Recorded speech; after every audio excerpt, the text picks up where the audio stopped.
OK, let's find out what the question is. We gave 100 people 100 seconds to name as many Sean Connery films as they could. Richard? Yeah, we're looking for any feature film made for UK cinema release up to April 2011 for which Sean Connery received an acting credit. As always, no short films, TV films, documentaries or anything where he played himself, but voice performances do count. But any Sean Connery film released in the UK. Very best of luck. OK, thank you very much. Right, Hazel and Tom, you all drew lots before the show, and this afternoon you get to go first. Sean Connery films. Hazel, you're looking quite confident, I'd like to say. Medicine Man. That's a Sean Connery film. Good. Medicine Man. OK, let's see if it's a correct answer. And if it is, let's see how many of our 100 people said Medicine Man. It's correct. Looking very good. Down it goes. Oh, very good indeed, Hazel.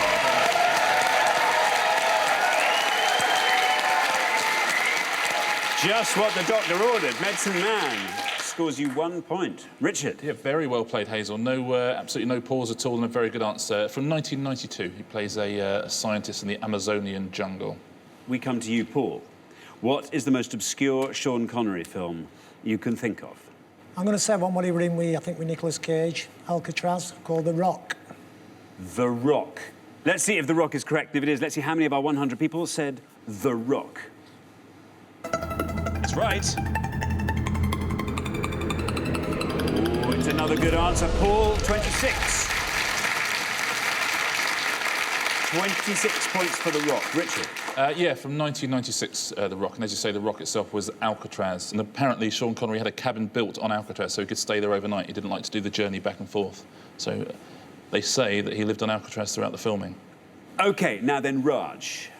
What is the most obscure Sean Connery film you can think of? Let's go for The Hunt for Red October. Let's see if The Hunt for Red October is right. And if it is, let's see how many people said it. The Hunt for Red October. But it's right. Wow, 21. Not a bad answer. 21 points for The Hunt for Red October. Richard. Yeah, well played, Raj, from 1990, and he plays a Lithuanian submarine boat captain with a very broad Scottish accent.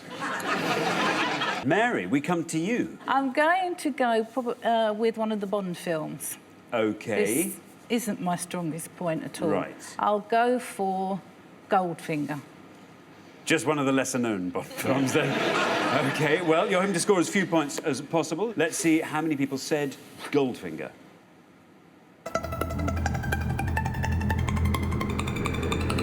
Oh, still going down. Look at that, 23. I eat my words, Mary.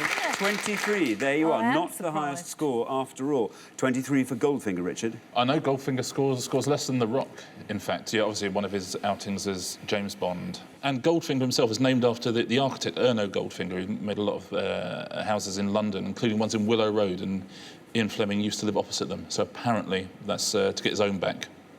Because he didn't like the houses, he called them Goldfinger. Yeah. OK, well, we're halfway through the rounds. Let's take a look at the scores as they stand. Hazel and Tom. What a fabulous answer there. Medicine Man.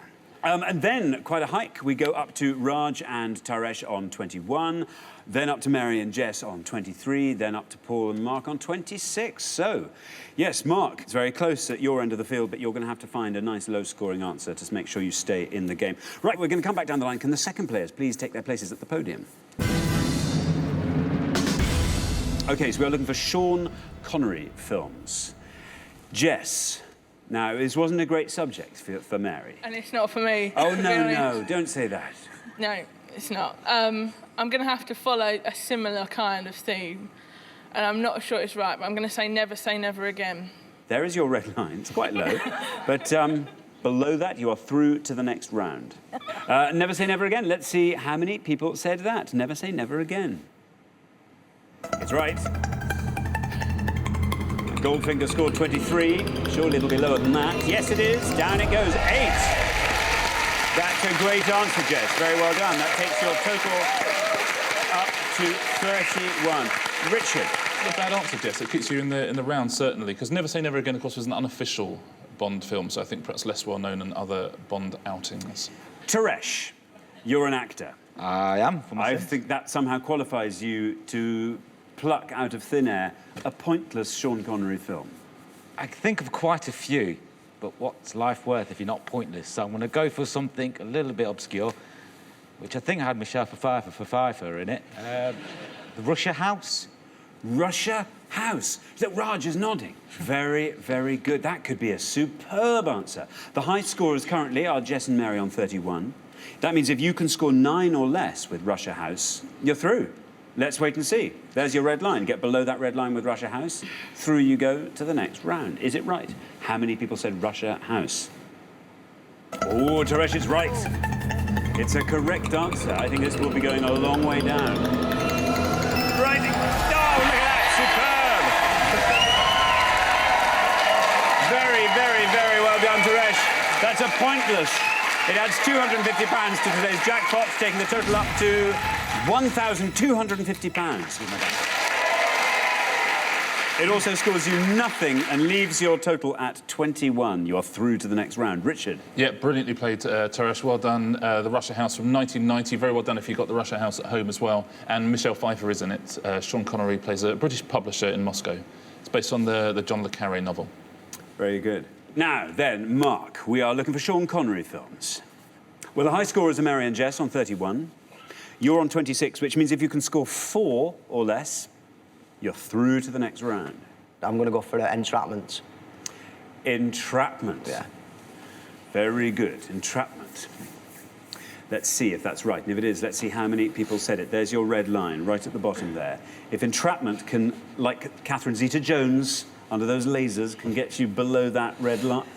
I'm just brilliant at this, aren't I? Oh. Yeah, you're terrific. Aren't I? Yeah. Your answer, your shapely answer, can work its way beneath that red line.